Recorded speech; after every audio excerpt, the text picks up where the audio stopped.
Welcome to Stat, I'm telling you all medical true crime stories, and it gets bizarre. Karen Wickham, yeah, she used to work in ER, and now she's sharing the knowledge, so let's get involved. Hey, funny and scary at the same time. Medical mysteries, all facts, she ain't lying. So tune in to Stat if you dare, cause crazy things can happen anytime, anywhere. Yeah. Hello, everybody out there in podcast land.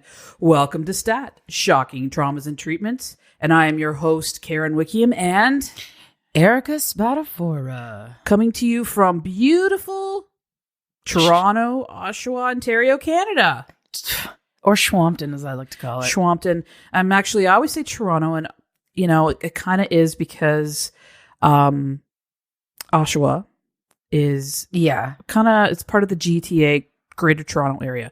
Anyway, it doesn't have the best reputation, but it ain't such a bad place. It's not really a bad place at all, actually. It's you know what? I grew up in Thornhill, Ontario, so it's about 40 minutes from here. I honestly have lived here 13 years and I love it. But we live in Oshawa, which is North Oshawa. So it's not like South Oshawa is a much different story, but it's great people's watchings. It's definitely go to the Oshawa Center if you really want to have some good people watching. Also known as the OC. The OC, what up? Orange County. Orange County Choppers. I used to watch that show. Okay, so today's special bonus episode is on the history of the craziest. Well, maybe I shouldn't use that word. Well, I already have. Of the scariest mental health treatments, or the scariest treatments for psychiatric patients, mental health patients. And these are bad. But what? Okay, so I've already done an episode on this before. It was my second episode, I believe. Right. So I decided to do like a redux on that. I decided to do this again because, well, the first one didn't sound so great. And it has some parts in it that I think were freaking people out, like jump scare sounds and everything. So I'm going to pull it. And I'm going to... hang on. You're afraid of jump scare sounds. Yeah. So you just want to... Yeah. You just wanted to throw them in there to scare other people, but really you were scaring yourself at the same time, or... Kind of. Cool. When I went to edit it, I was like, oh, why did I do that? And also I didn't know how to like regulate sound very well, so it's really loud. So it's like me talking, going, "This scary treatment happened," and then there's a person going, "Ah!"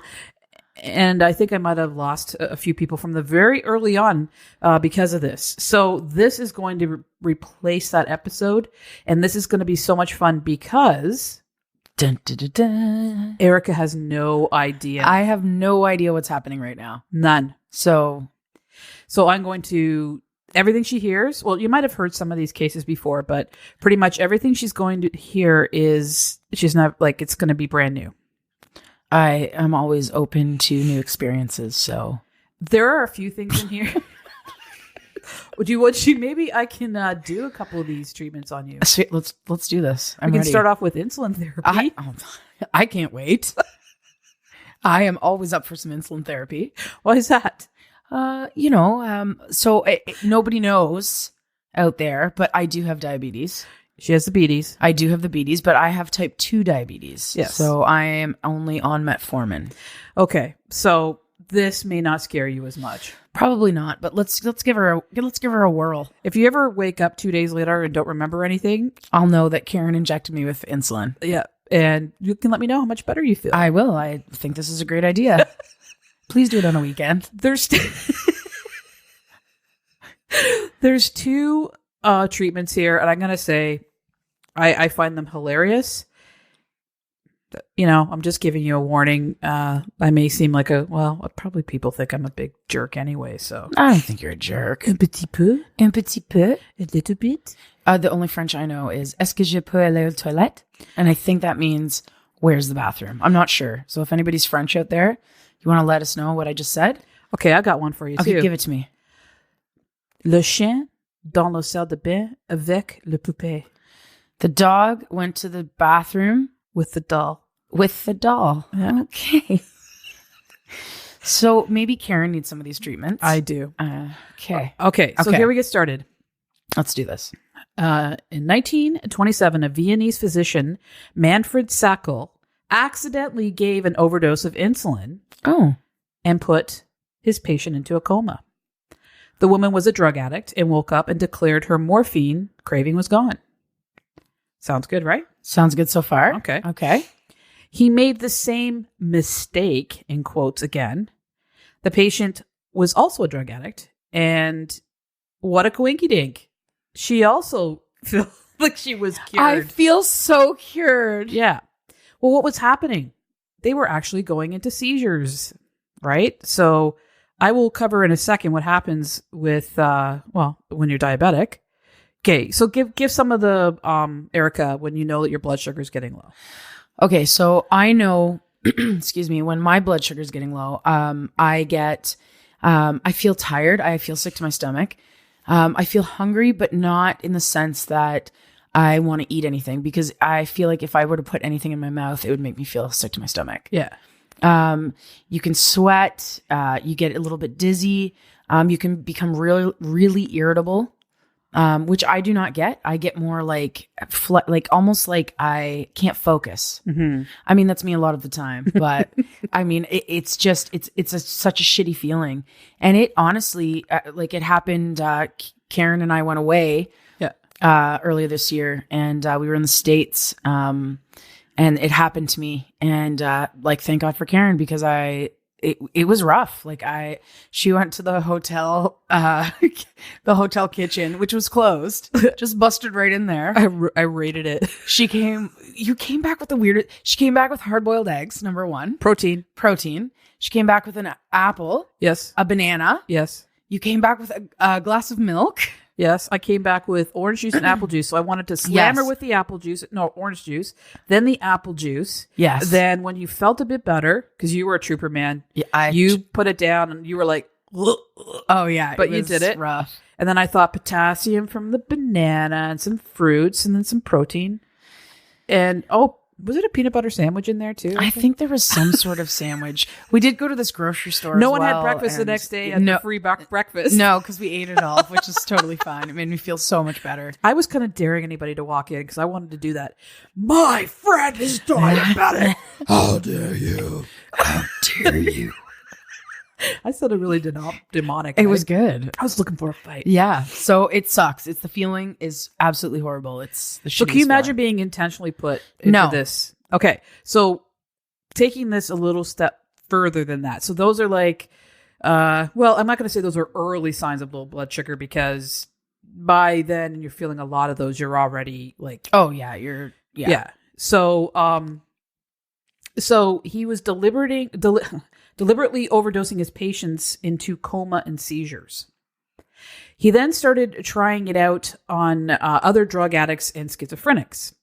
And he claimed to have a 90% success rate. Come on. Especially with schizophrenics. This is what he said. So we talked about the excess of insulin in your bloodstream causes the cells in your body to absorb too much glucose from your blood. It also causes the liver to release less. So basically, your body's just eating up. Yeah, your sugar's being eaten up, and the liver's not doing its job. So it puts you into the combo causes the glucose levels to drop dangerously low, and we need sugar to fuel our body. And many things happen without it, but left untreated, it leads to seizures, unconsciousness, and death. Yeah, so needless to say, this was a very dangerous treatment. It gained popularity in the U.S. in the 1930s, and it was popularity. Oh, I did. But what the thing is that this is one of the original shock therapies. Eventually, ECT, or electric convulsive therapy, as we know, where you're kind of given a jolt of electricity. It's happened to me once or twice, I think, when I've the car battery, stuff like that. My son went and he went to stick a fork in the light socket once. Amazing. I grabbed it just in time. You got it. How do you feel? It didn't feel great. No doubt. He felt fine. Oh, I'm sure he did. In fact, I think he laughed. And I had the little plugs in there, right? So, yeah, like, like he, the little child-proof yeah, plugs. yeah. I pulled it out and stuck a fork in it. Okay, well, you little bugger. Kids. No more power for you. We're gonna sit and eat by candlelight. We're gonna live in the dark And we're gonna cook over a barrel. where the monsters are. This didn't happen. Okay. Okay, so this is considered like pre-ECT because you're literally shocking your body Right. into, getting better, kind of resetting the brain. So there is a little bit of, there's something to it, so to speak. Here, I'm just going to flip my page. She's flipping her page, guys. She should have seen her flip that page. I'm good at it, and I didn't She's even get a good. paper cut. No, she didn't. By the 1940s, all, like I said, the majority of the U.S. Psychiatric hospitals were using Okay. insulin shock therapy. It was also widely used in the UK. Most of the hospitals had, okay, this is where it gets really good. I can't wait. The hospitals had insulin treatment wards, Oh, a whole ward. okay, where some people were kept in comas for days and weeks at a time. And they were all kept precariously close to death. So I want you to picture this room. Just, Think about 20 beds in a room, 10 on each side. They all have drips, and this is in the 1930s. 30s and 40s. So it's like, just picture the like wrought iron hospital bed, ghetto, Yeah. like just everything smells like. And I always picture it in black and white, even though there Me was too. color. I just automatically color. think there was no color in the 1930s There was no and color. 40s. Yeah. So, I didn't think. yeah. So, okay, so you have say 20 people in a room, 10 on each side, Right. and you have people in different stages of confusion, Yeah. convulsions, moaning, like, could you imagine what No. it would be like? Rattle, rattle, rattle. And can you imagine being the nurse having to care for those people, let alone the stupid fucking sorry, can I swear? Yeah. Okay, cool. What are you talking about? I know that was stupid. I didn't know. Beep. That stupid fucking doctor. Like how? I don't. It even creeps me understand. out just to think about Yeah. it. I mean, being a nurse myself and thinking about wandering up in between these beds at night, and they're all like, I picture zombies. Oh yeah, and somebody all of a sudden, like a hand comes off a bed, falls off a bed, and you're like, "Whoa, that's scary!" And then all of a sudden, it grabs you as you're walking, like grabs your ankle. And they're like orange juice, apple juice and a banana, boiled egg. so good protein. That's when they wake up from the coma. Yeah, We're not making fun. I have diabetes, so basically I can talk about it. It's like, Yeah. we're lesbians, so we can talk about lesbian stuff and make fun of other lesbians. I think that's fair. I think it's absolutely fair. Okay, cool. As long as you think it's fair and I think it's fair. Well, you guys are just going to have to like deal with it. Yeah, you really will. All right. So that's pretty creepy.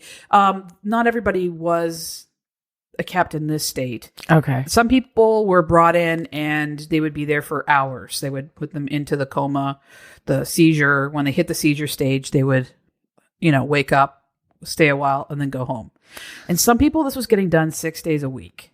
So going into like seizures, insulin related seizures. Now you have to understand the chemical, the breakdown of your body the shock. Oh, it is, your body is thrown into such a dangerous state. So, here are some of the repercussions.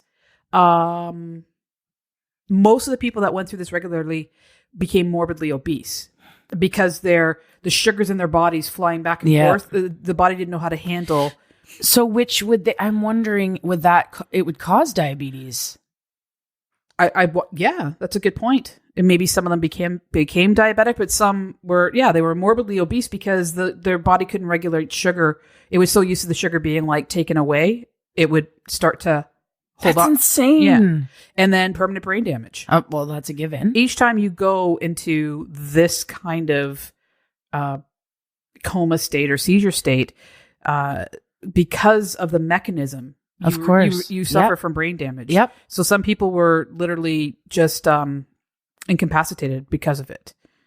That's insane. I can't even imagine. And, I wonder if they also experienced anal leakage. Where did that come from? You know what? Honestly, I'm going to tell you what just happened. It popped into. I don't even know what did my face just look like. It was just her mouth was open, like just in shock, like she didn't know what was happening. It was, but in my head, I don't know how you go from seizures induced to cure schizophrenia to anal leak. Because it's like your body, like, okay, so you know when you're close to death or you die, your body lets go, right? So this is what happens. Your body gets to a point, all of a sudden, you know, everything releases. Fluids come out of your body, you know?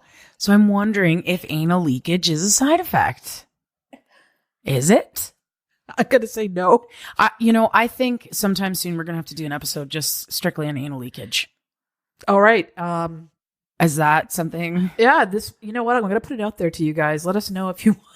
Anal leakage, guys. Anal leakage. The causes, the long-term effects. The concerns, the embarrassment. Is there a market for products to help with it? Yeah, you could do instead of a tampon, it's like a tampon for your butt. So kind of like a butt plug tampon.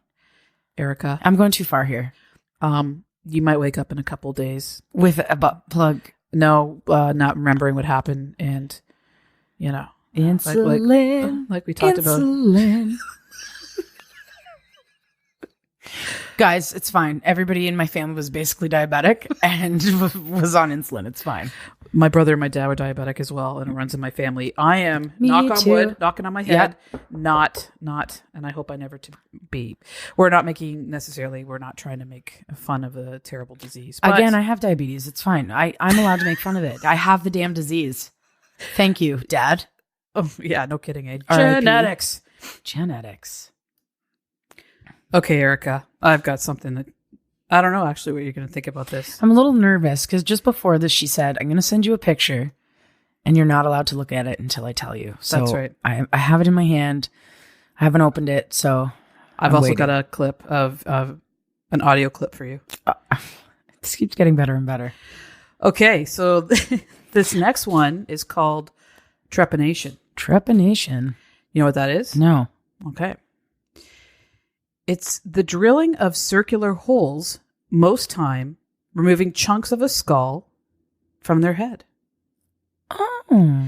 They did. So this goes back to 6500 BCE. Before Edna? Is that the holes were found in the skulls of ancient people from archaeological digs.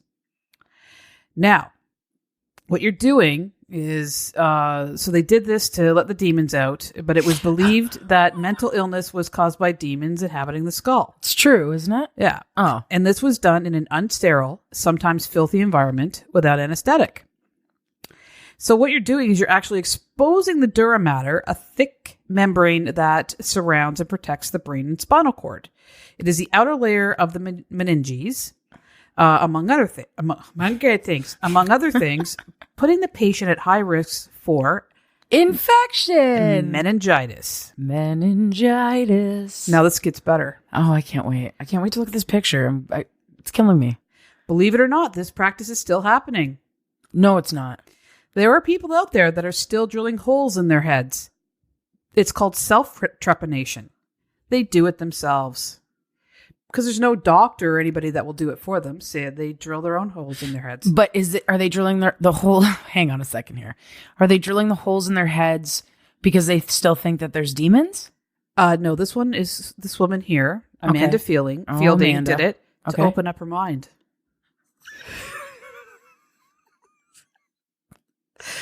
Okay.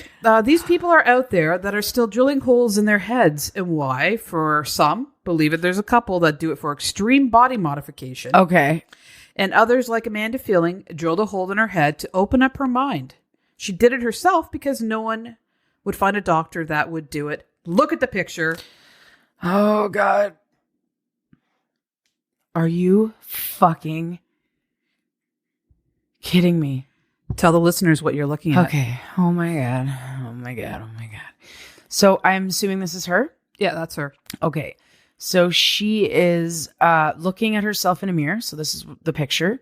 She's wearing sunglasses and what looks like a tape helmet with kind of like a like a U shape cut out in the top.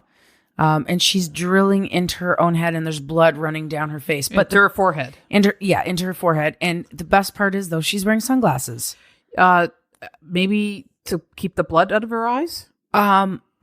Or she wears her sunglasses at night. So I can. Yeah. That's a creepy song. But I don't... What? What's wrong? I'm so traumatized by this. Oh, I didn't mean to traumatize you. No, traumatized. Listen, this stuff, like seeing this stuff, I can't, like, she's got a straight face. Oh, no, she's dead serious. How painful would this have been? I think when you're determined to do anything, that is sort of in the backseat. Okay, so I've got a video clip of her talking about it. This is an interview. Okay. And so you'll hear the man interviewing her. Okay. And I think he's a little out of it himself. Okay. And he's probably drilled a few holes in his head. He didn't look like it, but maybe, his hair is covering it up. Okay. All right. Let's listen. Was that a scary thing for you to do? Was that a statement that you wanted to make? Or how did that come about? Right. Well, I think it's fascinating. I'm still. In fact, I'm saying to myself now the drug policy's solved and the psychedelics are pretty well the doors opening. Next thing is opening the door to research into trepanation, because the hypothesis is it improves the cerebral circulation by giving back the possibility for the blood to express itself in the heartbeat. And that little bit of extra blood pressure, as she's leaking cerebral spinal fluid down her makes the forehead. cerebral spinal fluid, which is other fluid, have a better circulation. So it's a little bit more active, more alive, the cerebral circulation. And after all, everything happens in the brain. Hold on. And it's known that from 13 to 21. Okay, number one. So when I'm looking at the picture, she looks to be about anywhere from, I'm going to say 18 to 25. That's the age, I guess. In the clip, she sounds like she's 823 years old. So I don't understand. Can you help me, please? Well, I mean, this is an interview when she was a bit older. What, 823 years old? Yeah, but I think she probably always sounded like that. When she was a little kid, she's probably like, I was a cup of tea. I was a cup of tea. Your daughter has had a stroke. No, that's the way she talks. No, she's drilling holes in her head. She was trying to open up her mind. So that is trepanation. What'd you think of that one? What'd you think of Miss Fielding? Listen. Even for body modification, I cannot see how that has any sort of... I don't even know what to say. I think that's insane. Like, to drill a hole in your head. Yep. Like a bowling ball. Yeah, so I look back to like a bowling ball. That's a good way to throw a finger. That's a good way to throw someone down a set of stairs. It sure is. Come over here, pinhead. I can't. I don't understand. Could you imagine? Strike the wall. We have too much fun with this. I know. This is another Okay, look it. I'm cool with the ancient peeps doing it. Like going, all right, let's try this. This it's demons and it happened before Edna, so I get that. I get it. But in nowadays, modern days, I mean, I don't know when she did this. This was, but in modern times, she was wearing. It wasn't in black and white, guys. The picture was in full color. There was color in the world. So then. it was at least the 60s, yeah, 70s, 80s, 90s, and today. Yeah. Okay, so the next subject we're going to move on to is hydrotherapy. Great. Hydrotherapy. Doesn't it sound great. nice? Sounds great. Going to a spa, floating around in a hot spring. Peaceful. You know what? I love soaking your troubles away. I love soaking a trouble away. But this is not the kind of hydrotherapy that I'm talking about here. Uh-oh. It was a popular treatment for mental illness in the early 20th century. Wow. Yeah. So here's an example why someone would get hydrotherapy. Well, first of all, let's talk about the certain types of hydrotherapy. Okay. Being sprayed with a hose with ice, like ice cold water. Great hydrotherapy. Or being put into ice cold baths. Great. Or athletes do that. Yeah. 4 hours at a time. Placed in a tub with warm water for 2, 3, 4 days at a time. Is it constantly warm? I don't know. Would your body keep it warm? But these are just examples. We're going to get into a little bit more, but I'm going to tell you some reasons why you would be getting hydrotherapy. Okay. This is a great one. If a woman would not have sex with her husband, they would be forced to go to the hospital, be stripped, blindfolded, and tied to a chair, and have and be hosed down aggressively. Not like a little dribble. We're talking like almost fire hose for up to 2 hours at a time. Because she wouldn't have sex with her husband. Yeah. See, this... Oh, don't even get me started with this shit. Okay, so basically, she can be hosed, or she can be raped by her husband, because basically she's saying, no, I don't want to. So then she's kind of giving into it. So she's having sex against her will. What does it say? Like, now, I mean, obviously the guy's got to be a bit of a psycho already, and she's in a bad situation if she's brought to a hospital and forced to be like basically punished for not having sex with him. And it was enough of a thing that it was a thing. I don't understand though how, like, what was the purpose of hosing her down? Like, this was a therapy. Well, shock therapy, right? So shock it therapy would shock her into wanting to have sex with. Well, because she's mentally ill. So this will like shock her out of her mental illness and want to have sex with her husband. However, understand. Okay. Women were not to have any sex drive, right? It was only in those days about the men. Yes. So this is the 1800s, right? Late 1800s, but actually early 1900s as well. So, but okay.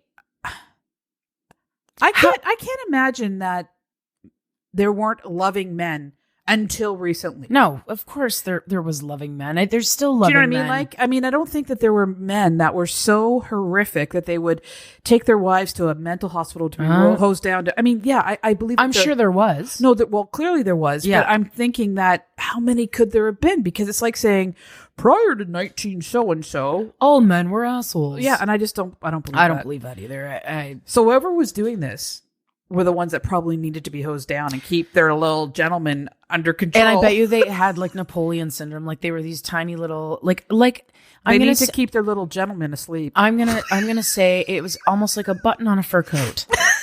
That's what these men were working with. A button on a fur coat. Did you like that, Karen? That was a good one. Yeah. Okay, so most times this was happening was used as a punitive measure, and the patient was charged with things like acting silly or laughing or trying to escape or just like trying to escape. Or pissing their husband off or whatever. Oh my god. So, but it's in those days, like if you just laughed in a weird way, people would be like, "Oh, that person's odd." If you were odd, it was considered outside. If you were an alcoholic, like there was no tight definition. And it's almost like you might as well just run away and join a freak show. Yeah. Like that's one subject I think we should talk about. That is actually one. Yeah. So during the Renaissance, patients would be immersed in freezing cold water to the point of death. I don't know if they knew much about hypothermia in the Renaissance era. I'm going to guess they learned about hypothermia in the Renaissance era. Exactly. Area. So like you would expect, people didn't always die from hypothermia. They also died from drowning. Yeah. Hospitals also put patients into warm baths that lasted for days at a time. And first a patient would be wrapped in wet blankets and then wrapped up with a rubber sheet around them. And then they would sweat for hours at a time and then be put in these baths. Other treatments, some of these are good. Other treatments included sitting in a half bath. So just up to your waist, I guess. Nippy nips. Or lying on the floor with the back of your head in a tub. Like a little tubby tub. Like at the hairdressers. Yes. Okay. But you'd have to lie on the floor. So your neck is or just... My favorite. I don't even know what this says because she's just reading it off of a page. So, or with just their butts and bits sitting in water. That would make you feel like you had to pee and poo. I think maybe you did. It's like when you get into a car and it's tell me if you're in a bathtub for days at a time, where are you evacuating? Are you floating around with Henry bars for Mr. Biggs? Mr. Biggs. Maybe they give them time to get out to go to the bathroom. Would they? You think? You ever notice that? What's the little chocolate cereal that has Cocoa Puffs? Yeah. Is there a bunny or something or a rabbit on Cocoa Puffs? I think it's a bird.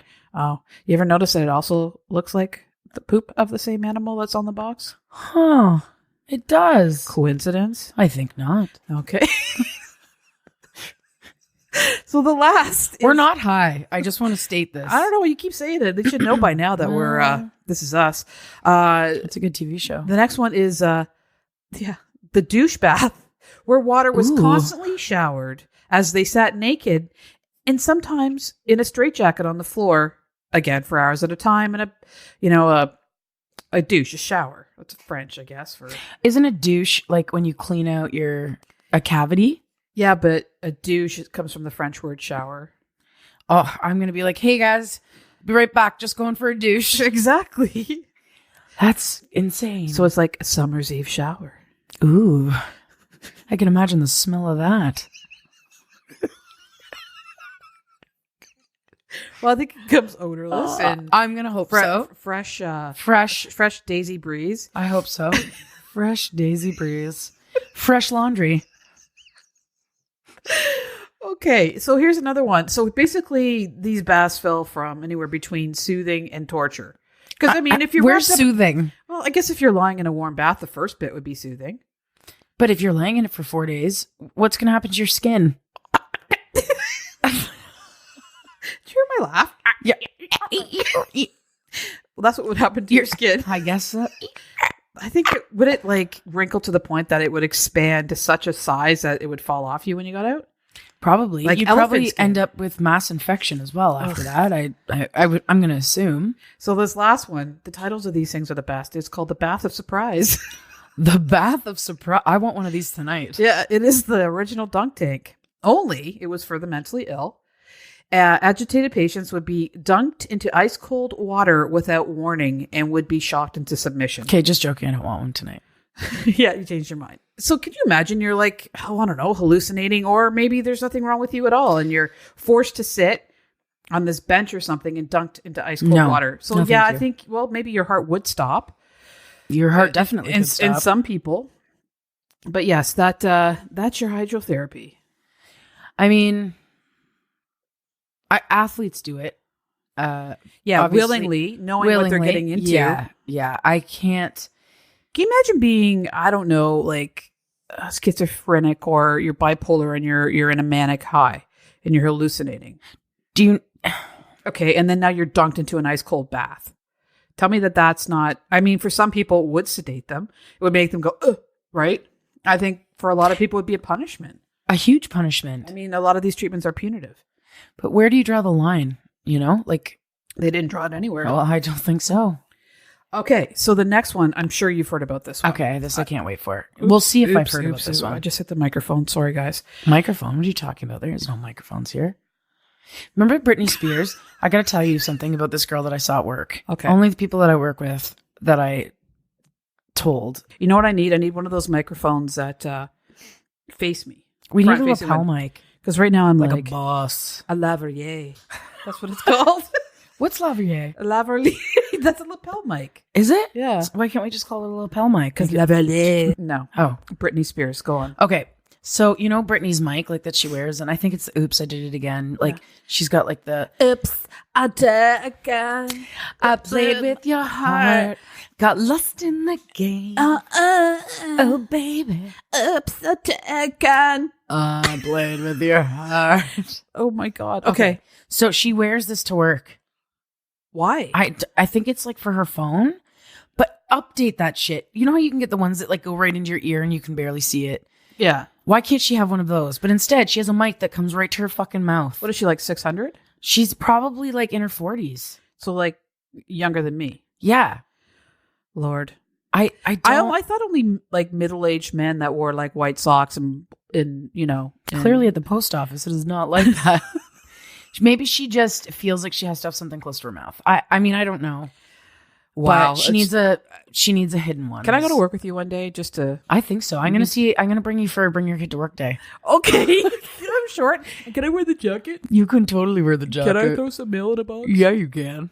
Okay. So the next one, I think most people have heard about this. It's hysteria therapy. Oh, You've heard of it? yeah. Okay. So let's go through it anyway. So did you know that hystera is Latin for uterus? I did. And hysteria. Hysterectomy. That's right. And hysteria is defined as the wandering womb. It is considered the root cause for all mental illness in women. So I just picture this pissed off uterus. A man said this. Just a man made this up. But I picture a pissed off uterus putting on its coat and saying, "Fuck you guys, I'm going home," and just walking around. Fuck you guys, I'm out. Yeah, this is walking around the body. Oh, this feels like a nice warm place to be.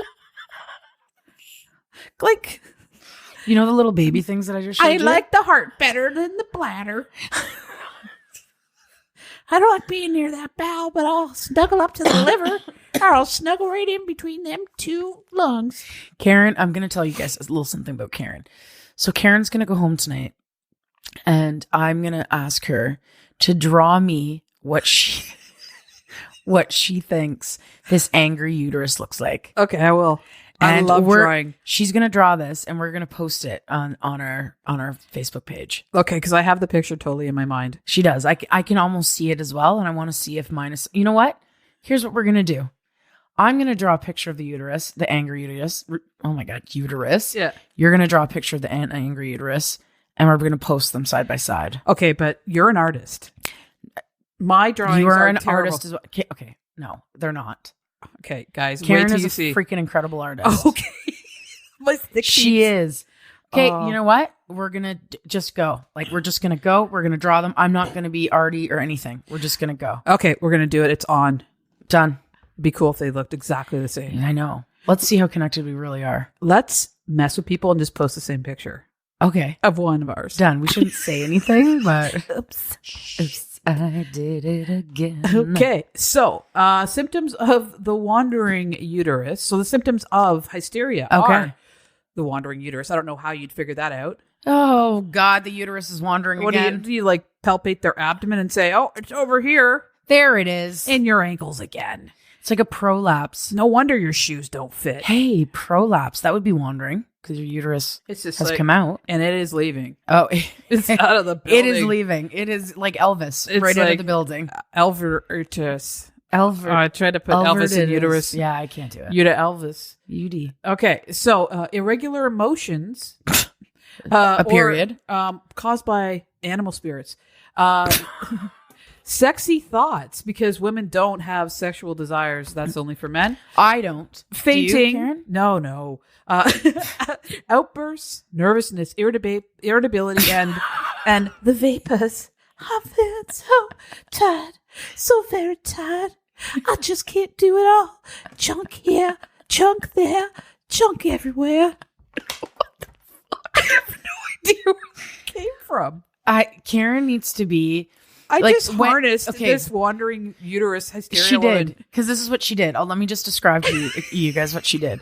She closed her eyes. She went in the moment. She put the back of her hand to her forehead, like she was in, what is that? Sweet Magnolia, something like that movie. Was that what it's called?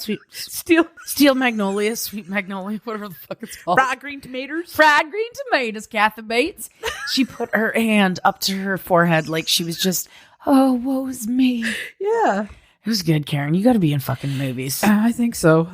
Yeah. As a wandering uterus. As a wandering uterus 4, come into the spotlight, please. Wandering uterus 4. Wandering uterus. And I'll be like, junk here, junk there. They'll be like, you have no lines. I'll be like, I have lines. I'll show you my lines. I'll show you my lens if you show me yours. Yes. Getting back to lines, getting back to hydrotherapy and wrinkles. And we're back. And here we are. So the treatment was a physician would induce hysterical paroxysm, otherwise known as orgasm, by massaging the woman's nethers. What part of the nethers would they massage to make a woman orgasm? Because let's be honest. Probably their taint. Probably their fucking taint. They'd be like, Let's take a second and talk about this for a sec. Karen, put your book down. okay. Go, Erica. Like you said, taint. Have you? Clearly, we've all watched porn in our lives. I don't know if everybody has. I've never watched any. You are a liar. I'm not lying. Ever. You've never seen porn. Never. You're a liar because you should see your face right now. So when you see, I okay. watched the L Word. Yeah, me too, but that's not like porn. It's like you you watch this porn, and I'm not saying every man, because I'm sure some men have it, they're good. And I'm not being a man hater. I actually love men. One of my best friends is a man. And I have the best son in the land. You know what? Let's just touch on that. Let's touch within the subject, within the subject, within the subject. Touch, get it? Touch on it. Oh, I think a lot of shitty stuff is thrust upon men to like, this is how you're supposed to be. Yeah. And I think it's crap. And I think that the majority of men are decent human beings. Yes. And I try to raise my son to respect himself and to respect everyone. And that's my soapbox. It just fell off. Now go. I can't even remember what I was talking about. Oh. Karen's son, by the way, guys, he's fucking handsome. Oh, yeah. He really is. He didn't get it from me. He got it from Karen. I've been told I'm a handsome little fella. He clearly didn't get his height from Karen. No, he's almost 6'1". Karen's about 4'2". Sometimes I have to pick her up to get in the car. I put her on her phone book. Actually, Erica tells me to turn my car off and on when I'm driving. It's a push button start, and I haven't had one before. And I go to get out of the car. She goes, "Did you turn it off?" No, thanks. Now, if anybody else did that, I'd be like, "What do you mean? I was just turning my back for a second." With Erica, I'm like, "Yeah, she knows me. It's all right. I don't mind." Fine. It's fine. It's totally okay. And what was my answer? Like 100% of the time? No, I haven't. No, I did. Did you turn the car off, Karen? No. Oh, no. Okay. But Karen, we're already at the door to the store. I gotta go back. Do you have the keys? Where's the keys? Where's my keys? In the front. Yeah, in the car. It's still in the car. So basically, somebody's stealing your car, Karen. I know where my car is anyway. That's about all she knows. I can watch it on my phone and drive away. Where are you going? I'm not in it. Holy crap! Shit. Okay, now you're going to talk about maybe men knowing what to do. Okay, yeah. So, you look on, you watch a porn. Generally, the man is going to, he thinks he is just rocking it. And she's paid to make it look like she's feeling good. But exactly like you said, he looks like he's fucking rocking her taint. No, listen. The taint, I'm sure, some women like, a little bit of that. But I'm telling you, you're not going to have an orgasm. Taint that the truth.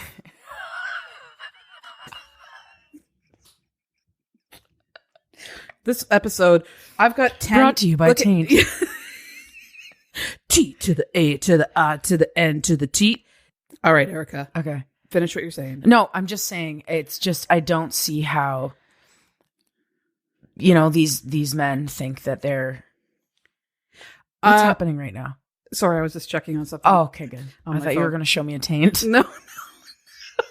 You never know what I'm going to show Erica a picture of. I get nervous. She's like, where do you find this stuff? Yeah. No, I'm going to look up a taint. No. I'm showing you. I don't want to see it to you. I'm a nurse. I've seen too many. It's just men. You know what? Are you trying to say how did these male doctors know how to bring about an orgasm, hysterical paroxysm or whatever? Yeah. Here's the thing, though. This led to the invention of vibrators because these poor it did. Doctors' hands were getting too tired. There's a show, and I think it's called Sex. It's like Netflix show or something. I don't even know if it's on Netflix, but look it up. It's really good. It's I don't even know how many seasons it was. But it's really good, and it talks about the invention of vibrators and all this kind of cool stuff. So these kind of things that just was never talked about before. It was so even when we were younger, you couldn't say vibrator. Oh my god, no, you couldn't talk about anything. It's crazy. I still have this because we're both Catholic, right? Yeah, and so but I still have this Catholic sort of guilt thing. Like I'll be saying something. Excuse me. I'll be saying something, and I'll be like, "Oh, is that inappropriate?" I mean, yeah, I guess it is inappropriate. I guess it's the company you're in, right? Yeah, it definitely is. And I don't know. It's just funny how the stuff we can talk about now, like even commercials for pads. But I've never seen anybody have a blue period before. I have never seen anybody have a blue period. And if you do have a blue period out there, we'd like to hear about it. Yeah. Just no pictures. We'll take your word for it. But we do want posts of your taint, everybody. Erica! I know you're kidding. If I get one fucking taint picture. If I get a taint picture. Guys, I'm telling you. Listen, it better be a pretty taint. I mean, Forward we them don't to want Erica any Spadafora in Oshawa, Ontario.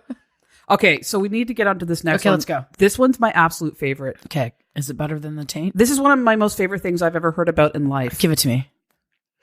It's called rotational therapy. You just told me. I didn't tell you about it. No, you told I just me told you the name. rotational therapy. Okay. There's just so much to this. It's Is it just spinning? Charles Darwin's grandfather, Oh. Erasmus Darwin, was a physician, a philosopher, and scientist, but he really wasn't good at any of them. So he was like the dumb Poor buddy. relative.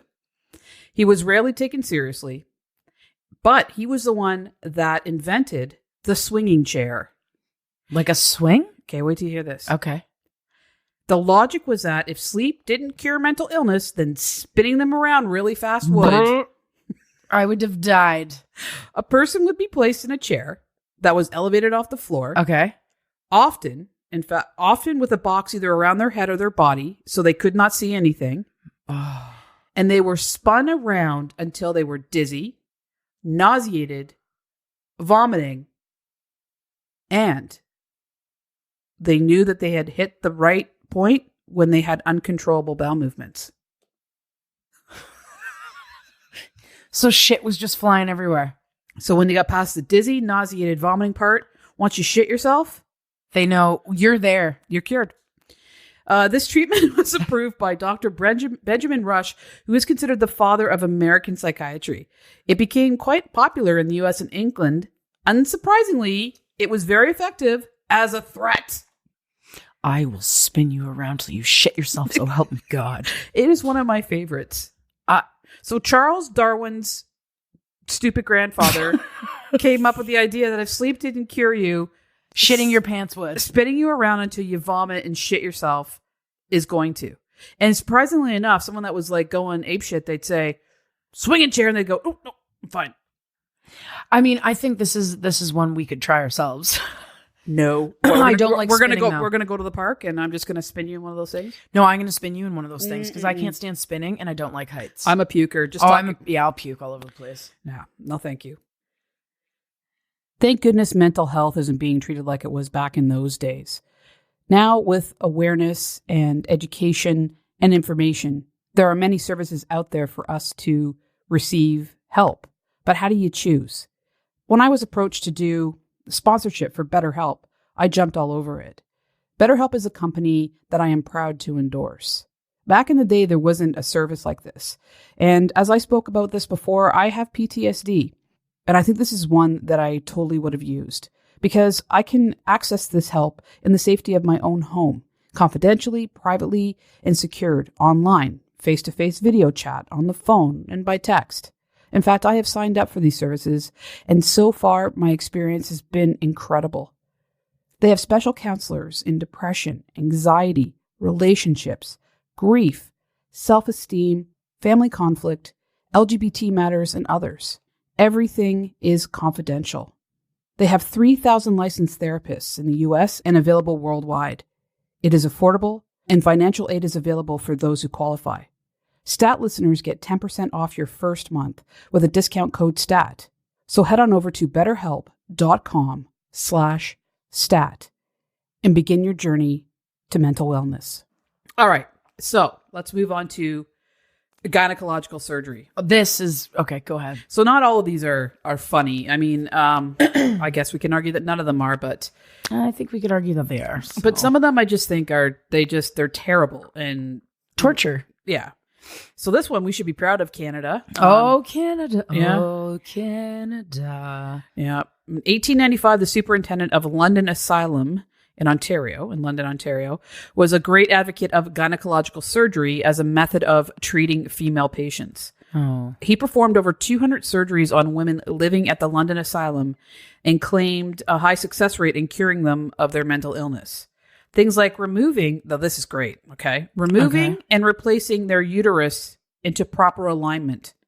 So he would take out their uterus and stick it in another part in their abdomen and sew it back in. Yeah.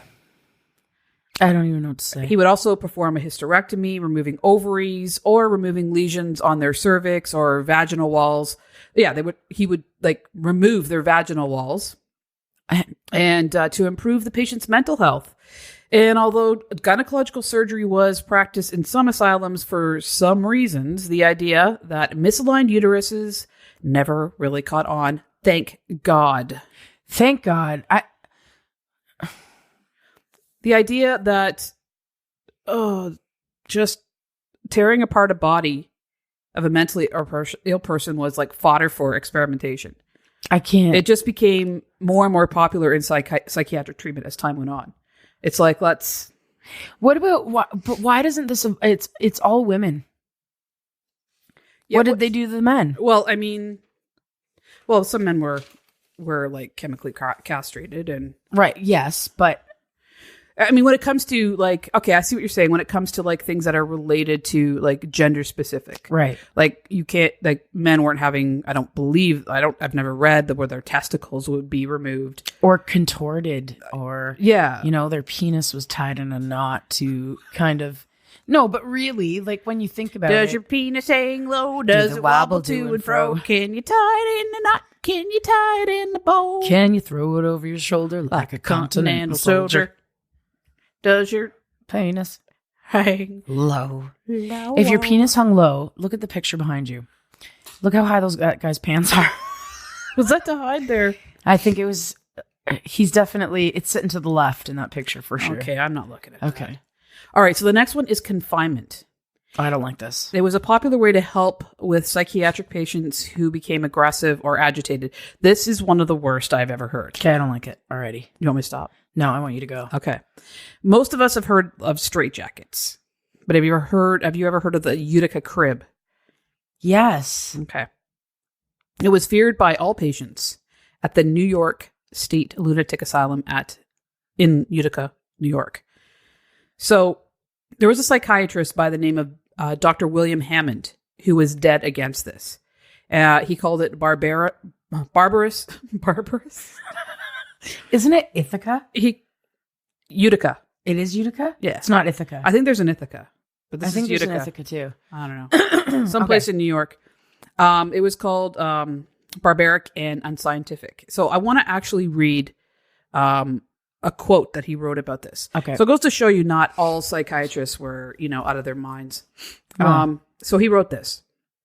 It is a bed like a child's crib with slatted sides, only 18 inches deep, 6 feet long and 3 feet wide.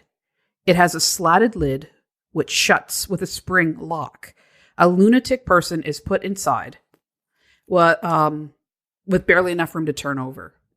There is not as much space between the patient's head as the lid, as if they were in a coffin. He is kept in the crib at the will of an attendant, and the key is in the possession of the attendant and not the physician. Patients have sometimes died in these cribs. End of quote. Sometimes died? Yeah. So can you imagine? Oh, it was basically a coffin with slats so they could see out a little bit. So the patient would be locked in for hours with the intention of calming them down. But they would be kicking and screaming and feeling claustrophobic and trapped.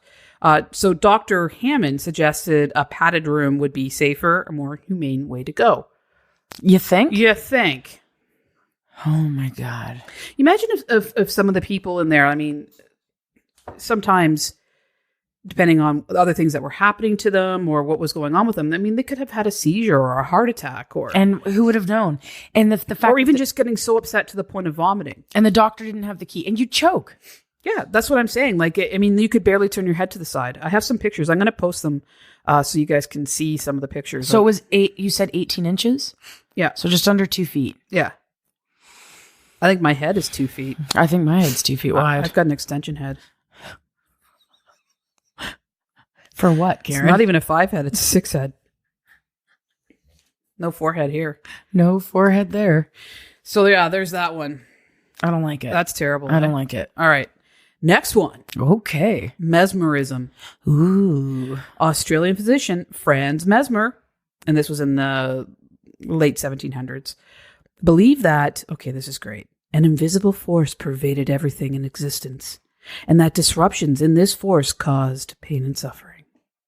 Okay. He felt the gravity of the moon affected the body's fluids in such a way that it caused an ocean-like tide to advance and recede in their body.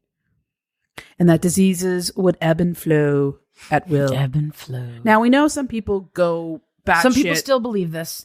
No, yeah. I mean, full moons, we see it, absolutely. Yeah. But, I mean, come on, our blood's flowing like a tide? I don't think so. But so his solution was to use magnets. He would place them on different parts of the person's body, and they would, he said it would restore the flow of the bodily fluids. But what he's most famous for was hypnotizing patients. I was like, what is hypnotizing, Aaron? Hypnotize the patients. Do you do something with your hips? Hypnotizing patients to help cure them of mental illness. And it's called mesmerism. Right. From his name, Mesmer. Mr. Mesmer. So that's a bit of well, I don't see how it's any more off the wall than, some of the other stuff. No, it's really not. All right. This one I think is really cool. Okay, I can't wait for this. It's a terrible... Okay, so what happens is awful, but how they came about to figure this out, I think is the coolest one out of all of these. Okay. Okay, this is malaria therapy. It sounds crazy. Yeah, it does. And it kind of is, but just you wait. Okay, so syphilis, I think everybody knows about the STD syphilis. Right. And it's caused by a bug or bacteria. And it can stay in your body for a really long time. Yeah. And it affects your brain. Yes. So the end stage, if we're going to put it, of syphilis is... It produces symptoms often undistinguishable between schizophrenia or bipolar. Right. And Al Capone died from advanced or late stage syphilis. That good tidbit of information there, Karen. Damn right it is. Okay, so it was during that time the end stage or late stage of syphilis was called GPI, general paresis of the insane. In 1917, a Viennese doctor, Julius Wagner-Jauregg, Julius. Yeah. Observed a patient with end-stage syphilis who was completely lost cognitively, became completely sane after she recovered from a high fever. Her psychosis had vanished. Now, had the high fever killed the syphilis spirochetes in her brain? As we know, fevers are our natural way of fighting infection. The body heats up to such a temperature and the bacteria can't survive. I think she would have had to have a pretty high fever in order for... Yeah. Okay, but and for how long? The thing is, if your fever lasts too long, I mean, some people, as soon as they get a fever, they start taking medication to help relieve it.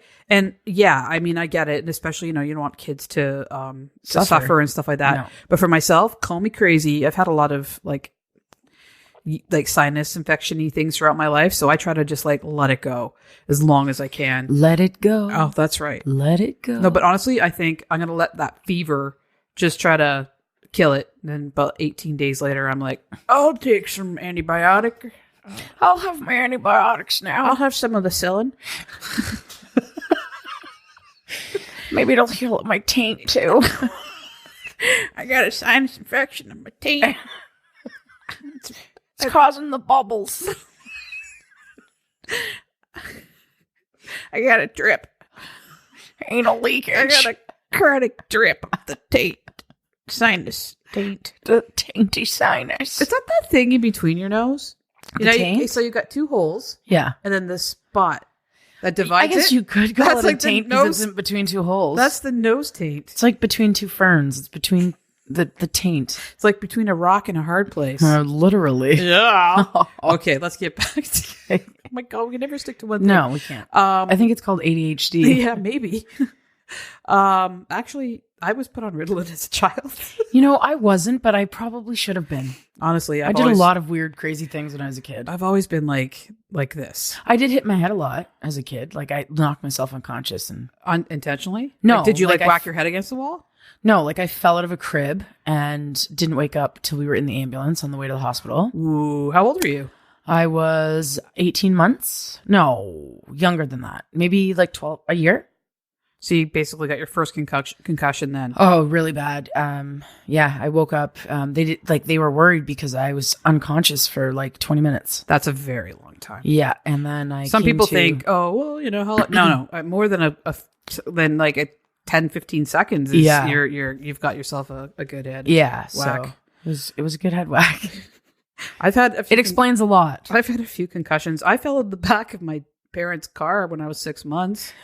They had me bundled up. We left her on the trunk, guys. No, they were in a parking lot, and the back door flew open. I rolled out like a little sausage. Now, did you tuck and roll? Is the question. I don't think I could do anything at that age. No, you kids probably couldn't even hold your head up properly. I was a sausage. I had the brain of a sausage. You know, kids back in those days, we just lied there. Kids now are like fucking walking at 2 months old. I know, and we couldn't walk until we were fucking 2 years old. Yeah, I know. I've played a lot of hockey and baseball, so I've had a good. Because clearly she's a lesbian, so she's played a lot of hockey and baseball. I fell off my roof twice. Of course she did. Well, you were fixing the shingles, Karen. No, I was sunbathing. Oh, of course you were. I was 15. I woke up. I have a funny story. I slid off with all that baby oil on me. All that baby oil. I was slicked up and knocked out. Slick. So you lubed yourself up with baby oil. Yeah. You got on the roof. Well, I got on the roof. I got on the roof. Okay. And I threw it. I whipped a towel up there. Right. And of course, those days you didn't have water bottles and stuff. No. And I went up and I lied there for I don't know how long. And then I put the baby oil on and I went to get off and I misstepped like where the like ease trough kind of met the ladder. No, I didn't use the ladder. I jumped up off the deck, like the rails off the deck. Oh, but when I went to get down, I missed the rail. Of course, you missed and the rail. I smacked my head. Well, as long as you didn't smack your taint. And I'm kind of olivey colored. Yeah, so, she's a little olivey. Yeah, so I didn't really. I didn't Am burn. I olivey? I think a little bit. A little bit. So I should have used olive oil. You could stick us in a martini. Yeah. That's how olivey we are. You could cook your pasta with me. Anyway, so we both have had head injuries, and we're both clearly you can tell, and we both have problems. Okay. So and we both were in the 911. I was going to say industry. No, you have to be a little off your rocker to kind of do that stuff. Yeah. Okay. So thanks to our immune system, we have these fevers and different ways of fighting infection. So he tried to induce fever in patients by. Okay, this is great. Oh my God. He tried to induce fever in patients by giving them drinks with strep in it and TB. TB. Yeah. And like strep throat. Yeah. And just like, here, drink this. Drink this strep. Yeah. And it didn't work. So he injected them with blood drawn from people with malaria. So they worked. Oh, no, I wouldn't doubt it worked. The patients became ill with malaria and developed incredibly high fevers. And that's one of the things with malaria, these like horrific fevers like that you get with you it. hallucinate with these yeah, fevers. it's terrible. Like we're talking 105, 106. Oh yeah. That kind of stuff. So he was trading off one awful disease for another. Yeah. But his mind was like, well, we were already at like end stage syphilis, so let's see if this works. The results were astonishing. However, 15% of these people died from the malaria. Not funny at all. Not good odds. And it was felt that it was worth the risk, like I just said. So Wagner Jurek was awarded the Nobel Prize in Medicine in 1927, first ever in the field of psychiatry. So as it caught on, some psychiatrists went as far. Okay, it's not good enough just to inject the malaria into the veins. No, tell me. Well, first of all, malaria is a parasite. Yes. Right? So it's not good enough just to sort of inject blood infected with this. Nope. They had to put it through their skull and inject it directly into the brain. Oh my God. But so they did that thing before where they drilled the hole, put the malaria in. Put the malaria in, yeah. So trepanation, then injection of malaria parasite. So, but here's the thing. It was only, so they were injecting it in patients with schizophrenia. Right. And other types of mental illness. Yes. However, it didn't work. Why? Because it only worked with patients with syphilis. Right. So the theory was, and this is where I think it's really cool. Okay. Like it's a creepy, terrible kind of, you look at it as a whole. But if you take it from a purely scientific point of view, These people had this. They had syphilis. Yes. The live bacteria was destroying their brain. Right. The fevers are known to kill bacteria. Of course. The malaria did that. It caused these high fevers that actually killed and put the syphilis in dormant. And then they were cured from the malaria. And then they no longer had this end stage syphilis because they probably ended up like curing them of malaria before penicillin. So in a way, I mean, it's twisted, but it's kind of cool. It's kind of cool that they would do. You know what I'm saying? Yeah, I know what you're saying. It's still very. If you look at it, just do you think these people knew the risks before? Well, they absolutely didn't, and that's where informed consent comes in, right? Like, Yeah. I mean, I guess the doctors are like, well, if it fixes them, great. If it doesn't, they're dead anyway. That's sort of what their theory and that is was. a good way to look at it, and I'm sure that that's the way they explained it as well to these patients. Yeah, but I don't think, like, I think probably a lot of these patients, they were just taken and, like, come on, like, what do you have to take it so far as to drilling it through their skull and into their brain? I wouldn't think so. Well, I mean, if it was working, just going in the vein. And that's barbaric enough. It is barbaric Some enough. of these doctors, I swear to God, they were just like, but I'm sure there's doctors like that now. oh, yeah. We just, we can talk about This those is a later. whole other subject to talk about Yeah. is human medical experiments. Yeah. Okay. So this next one is called seizure therapy, which is another form of shock therapy. Yeah. But this particular drug they used was called metrazole. Now I covered this. Metrazole. Yeah. I covered this. In fact, some of these I covered when I did the history of lobotomy, the Dr. Freeman stuff. And because I got into talking about some of the terrible treatments, because the 1920s and 30s were really bad for these I would not treatments. want to. I would not want to have been alive back then. Like late 1800s, but they're for some reason in the between the 20s, like mid 20s to the like very early 30s, early 40s, late 30s. Right. They were doing all kinds of crazy shit to people. Like it just seemed like throughout history, there couldn't have been a more concentrated time where they were like just going for it. So there's this Hungarian pathologist by the name of Ladislav von Meduna. Your pronunciation is just off the charts. It is. I can't say other words, but I can say these like... Man. That's right. He pioneered the idea of seizure therapy. He entered into psychiatry, so he was a pathologist, and then he entered in psychology in 1927. He observed that epilepsy... So this is these great observations. God, here we go. He observed that epilepsy and schizophrenia was rare, and epileptics developing schizophrenia was also rare. So here's my... This is how I see how he came to this conclusion. Okay, Dogs have 4 legs. They do? Therefore, all dogs have 4 legs. Right. No, because a dog could have had its leg amputated. thank you. Yes. So you can't take the theory of, I don't see many schizophrenics with epilepsy, and I don't see many epileptics with schizophrenia, even though they're both kind of rare in the long run. I mean, how many schizophrenics are there in the world? I mean, there's quite a few, but trying to combine 2 diseases together, you're probably going to find that it's hard to find. Well, A little angry. So it's like, do all dogs have 4 legs? No. but when you think about it, when you ask that question... You know what, something? You want to hear what I have to think about Yeah, I do. further? Yeah. Hot dogs have no fucking legs. You eat them. Do you eat them, Karen? Lips and assholes? Bet I do. That's what hot dogs are made Lips from. and assholes. These are a few of my favorite Speaking of things. lips and assholes, it's kind of like talking about a taint. Get it? You are obsessed. I do. Do you get it? It's just that you're so obsessed. Well, Every- taints tonight. I don't 6 know what degrees it is. of tainturation. Everything comes back to the taint. Well, you know what? It's kind of, you're saying these things that lead right back to the taint. I think they're leading back to your taint. Well, not your actual. Okay, let's just move forward. All right, here. let's I'm do this. really uncomfortable again. You'll see why in the next I placebo can't effect. wait. Oh, God. Da-na-na-na-na-na. Shh. We don't want to give it away. Okay, so he entered into psychiatry. Okay, so I just said how he came up with this brilliant deduction. So he reasoned that pure artificially induced epileptic convulsions would be able to cure schizophrenia. He wanted to achieve complete control and reproducible convulsions. So check out the things he tried. Okay. Camphor.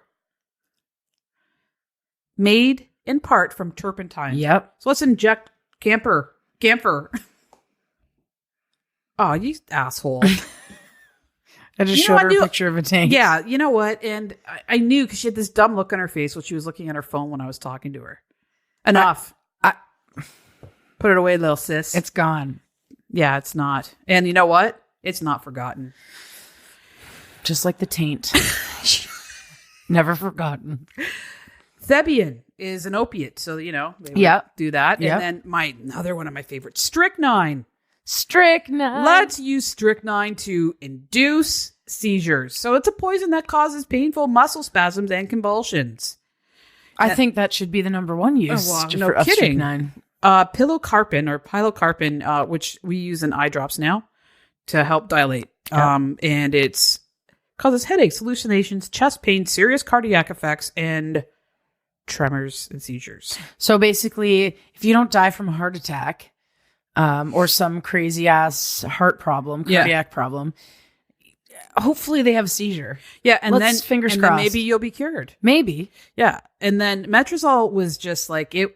Again, I covered this in some of the treatments that were being used in and around when they were starting to do lobotomies. Right. Metrazole was originally used to help with anxiety and to somewhat study seizures. Okay.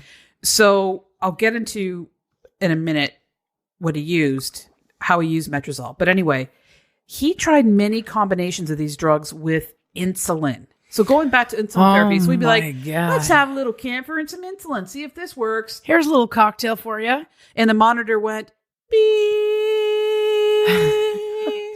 Even though line. there wasn't any. Okay, let's try some strychnine, some pilocarpine, and throw on a bit of insulin for the beaties. Good measure. No beaties. No beaties. So you know what I'm saying? Like, it's just like, what a maniac. I guess when you think about it, a lot of these doctors and stuff had to kind of figure things out along the way. I kind of get it. I kind of get it. That's where the whole talk about human medical experiments comes in. Like, right. Oh my God. I've had debates with people about, like these, I don't agree with, it all comes down to informed consent in my brain. Pre-informed consent. Okay. So I have a problem with it. Post-informed consent, it's up to us. Right. So I have a problem with testing on animals. Oh, I do too. I don't agree with it. They can't give consent. They can't give consent. But what if you offered consent to like death row inmates? Like what if you said, hey, listen, we want to do some testing. It's kind of a matter of, like you were saying about the doctors, like if they can give consent, then that's up to them. Exactly. So yeah, I mean, we are going to cover the subject. We should, flat because out. I think there's so many different. Yeah. Yeah. Okay. So he injected all these drug combinations intramuscularly. Well, I can't talk. Intramuscular. In the muscle. In the muscle. Do you know how painful it would be to probably push some camphor or I don't know, how thick it strychnine is. Yeah. into your Jesus. muscle? It probably rotted. I would think that they would get Guaranteed. ulcers. Yeah, of course. So that's nice. But it was when he used the metrazole IV, he got the results he wanted. He said that he had a 50% improvement rate. Yeah. And okay. of course, this was a drug that was cheaper than all the other methods. Of course. And, but it came at a high cost for the patient. Cheap drug. Okay. At what cost, right? Yeah. What were the... So check out the side effects to this drug. This drug causes horrific and terrifying hallucinations and very painful convulsions that sometimes were so strong that they broke bones. That's insane. Yeah, because their muscles would, Yeah. like ribs and stuff like that. And so they decided, okay, let's try to stop these side effects. What did they use? Curare. It's a muscle paralyzing agent extracted from the South American native aboriginals used to make poison darts and arrows. So basically, they're like, let's use this. Eric is pretending to blow darts. So let's use this horrible drug that creates such pain in the person and then stop the pain by using poison dart medicine or poison. Why wouldn't you want to do that? I mean, I think it sounds great. Yeah, no, yeah. I mean, it's brilliant science, isn't it? This is crazy. And I think, instead of injecting it intramuscular, why wouldn't you just inject it right into the taint? I ain't doing this with you anymore, Erica. This is our last episode together. I ain't doing this. Karen, I might be good at segues, but you...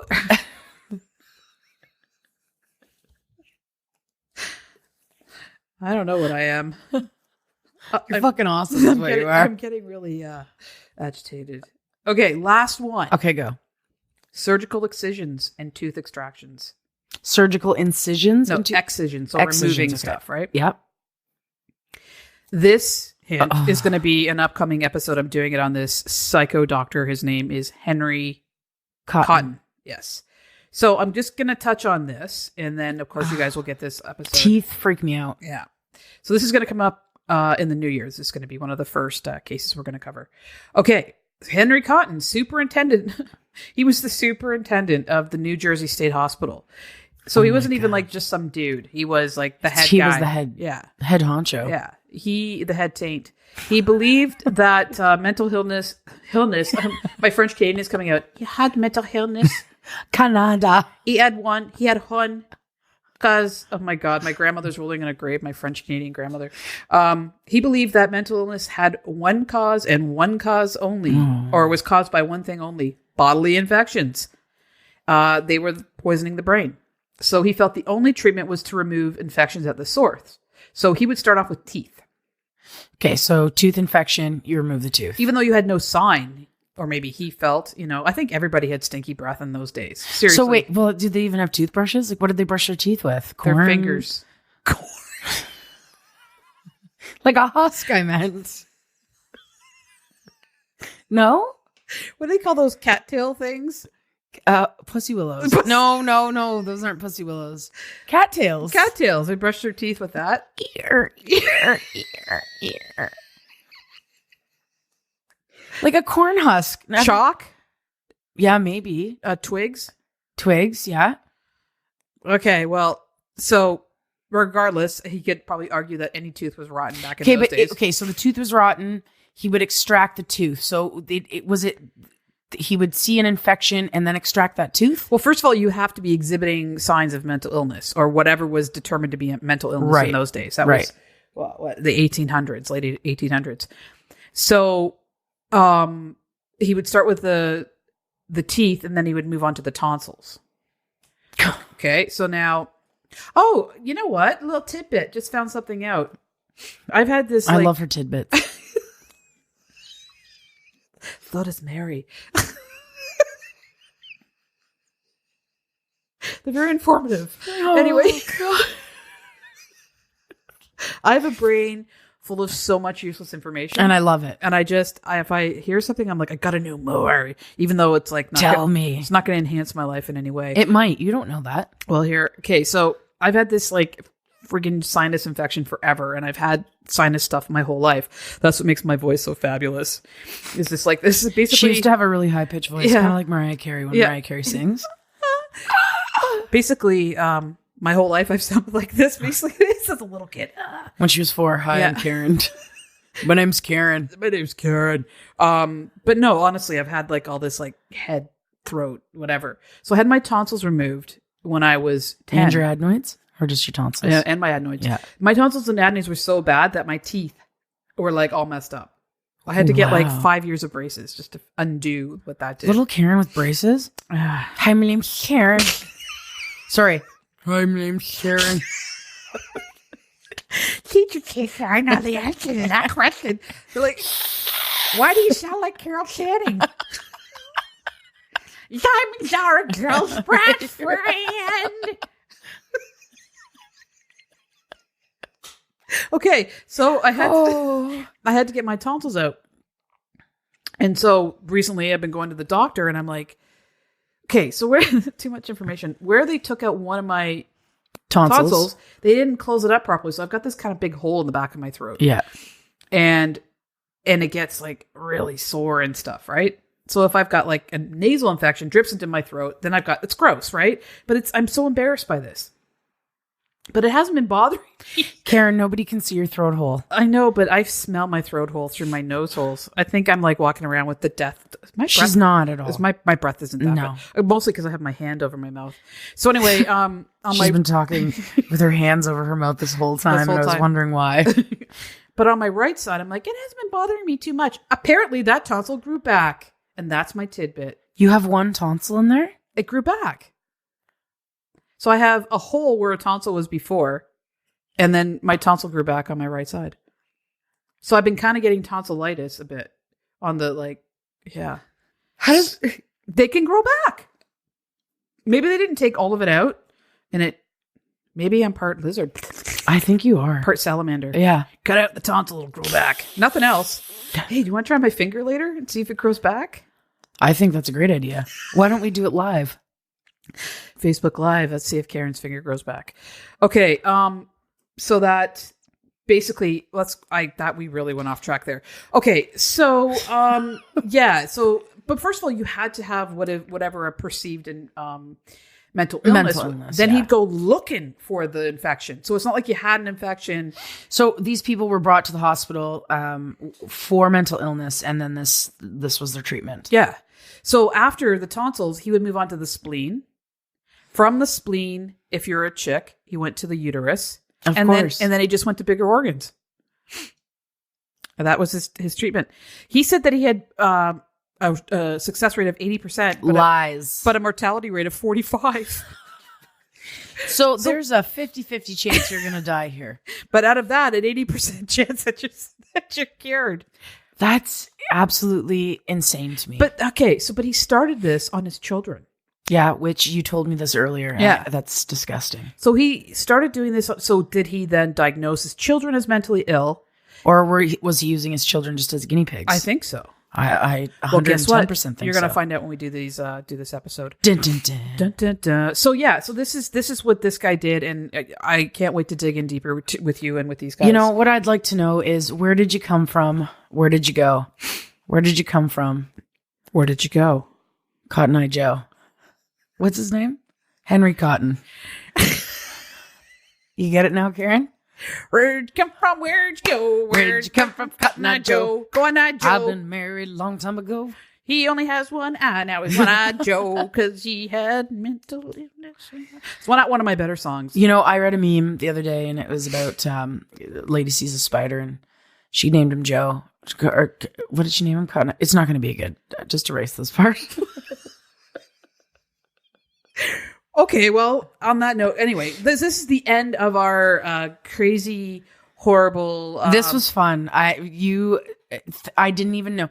So she had this list, and she didn't tell me anything at all. So this was just my, what my reaction was going to be. Yeah, I redid this episode, although it's like I went much deeper into it than the first time, and then I was just like, I gotta do this with Erica. Like, This is awesome. It has to be done this way based on just your reaction alone. Yeah, and you know what?